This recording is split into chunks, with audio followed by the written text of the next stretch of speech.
کتنے ٹائم کی دعوت کری تو نے ان کی؟ پردہ کر گئے. اتنا ذلیل کسی نے کیا ہوگا؟ ایک صاحب لکھتے ہیں اپنی کتاب میں، حضور اس دنیا سے پردہ کر گئے. ارے بات تو تم میری ہی کر رہے ہو. اس دنیا سے پردہ کر گئے. اس دنیا سے پردہ کر گئے کا مطلب کیا ہے؟ اس دنیا میں نہیں ہے پردہ. جو کام عورتوں کا تھا تم رسول سے کروا رہے. اسلام نے فرض کیا عورتوں پر پردہ، پردہ عورتیں کرے، تم نے کہا رسول پردہ کر گئے. وہ بھی اس دنیا سے پردہ کر گئے. قرآن کہتا وما محمد الا رسول قد خلت من قبلہ الرسل. میں دلیل پیش کر رہا ہوں قرآن سے. وما محمد الا رسول قد خلت من قبلہ الرسل. محمد صلی اللہ علیہ وسلم تو صرف ایک رسول ہے، صرف ایک رسول ہے. ان سے پہلے بھی بہت سے رسول گزر چکے ہیں. افإن مات، اگر یہ انتقال کر جائیں، اگر یہ اللہ کو پیارے ہو جائیں، او قتلا، اور یا میدان جنگ میں قتل کر دیے جائیں، انقلبتم علی اعقابکم، تو کیا تم اپنی ایڑیوں کے بل پلٹ جاؤ گے؟ یہ سوچ کر کہ نبی تو قتل کر دیے گئے یا نبی تو انتقال کر گئے، تو کیا تم اسلام سے پھر جاؤ گے؟ قرآن صاف کہہ رہا ہے کہ اگر نبی کا انتقال ہو جائے یا وہ قتل کر دیے جائیں تو کیا تم پلٹ جاؤ گے، پھر جاؤ گے؟ جو ایسا کرے گا وہ اپنا ہی نقصان کرے گا، اللہ کا کچھ نہیں بگاڑے گا. پھر قرآن محمد رسول اللہ کو بھی مخاطب کر کے کہہ رہا انک میت وانہم میتون. اے نبی آپ کو بھی انتقال کرنا ہے، آپ اس دنیا سے جائیں گے، اور جتنے لوگ اس دنیا میں وانہم، یہ سب کے سب میتون، ان سب کے سب کو جانا ہے، یہ سب کے سب انتقال کریں گے، سب کو مرنا ہے ایک دن. یہ اللہ تبارک و تعالیٰ فرما رہا ہے. میرے پیارے ساتھیوں، اب آپ اس عقیدے کو نہ مانیں.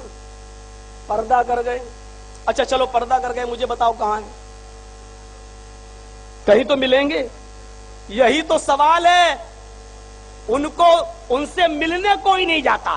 زندہ تو ہیں، ملنے کوئی نہیں جاتا. جب چاہا، جس وقت چاہا، جس وقت چاہا ان کو اپنے گھر میں بلا لیا. رات کے 12 بجے کھڑے ہو گئے، دیکھ لیا اچھا کھانا پینا ہے، تھوڑی دیر جلسہ ولسہ چلا، کھڑے ہو گئے رات کے 12 بجے. الصلاۃ والسلام علیکہ یا رسول اللہ، الصلاۃ والسلام علیکہ یا حبیب اللہ. میں نے پوچھا بھائی یہ کیوں کھڑے کیوں ہو جاتے ہو؟ کہا رسول اللہ تشریف لاتے ہیں، ان کی عزت توقیر. عزت توقیر. نبی 12 بجے تم کھڑے ہو جاؤ اور سلام پڑھنے لگو تو نبی 12 بجے تمہارے گھر آ جائیں. تم 2 بجے تک جلسہ چلا اور 2 بجے پڑھنے لگو تو میرے نبی 2 بجے تمہارے گھر آ جائیں. رات کے 4 بجے تک تم پڑھنا شروع کر دو اور 4 بجے کھڑے ہو جاؤ تو میرے نبی 4 بجے تمہارے گھر آ جائیں. یعنی میرے نبی اپنی مرضی کے مالک نہیں ہے، تمہاری مرضی پر ڈیپینڈ ہے. تم جس وقت چاہو گے بلاؤ گے ہمارے نبی کو اپنے گھر. میرا نبی تمہارا غلام ہے، نعوذ باللہ. تم میرے نبی کے غلام نہیں. ہم میں اور تم میں فرق اتنا ہے، ہم رسول کے غلام ہیں، تم نے رسول اللہ کو اپنا غلام بنا لیا ہے اور دعویٰ کرتے ہو کہ ہم سے زیادہ رسول کو ماننے والا کوئی نہیں ہے.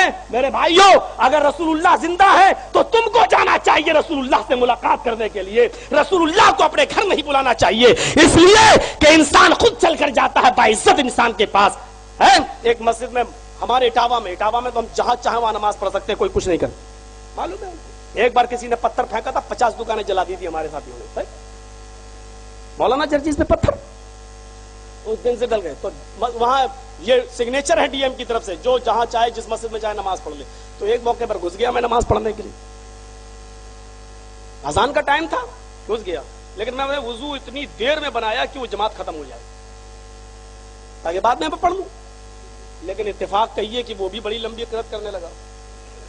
میں نے جلدی سے وضو بنایا اور گھس گیا، چل گیا نماز پڑھنے لگا. پہلی رکعت تو خیر چول گئی، چلی گئی، لیکن دوسری میں گیا اور میں نے بول دیا آمین زور سے. کچھ بولا نہیں. سلام پھیرنے کے بعد ہم نے ایک رکعت پوری کر لی. وہ امام صاحب جانتے تھے مجھے.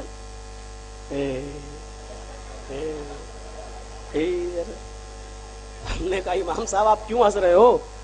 بولا تم لوگ تو نماز پڑھتے نہیں ہو میرے پیچھے. میں نے کبھی دوہراؤں گا یار. بولے کیوں؟ میں نے کہا ہو رہی تھی تو پڑھ لیا. اب الگ پڑھتا تو وہ بھی اچھا نہیں تھا. ہم انتشار نہیں چاہتے ہیں، ابھی میں دوہرا لوں گا.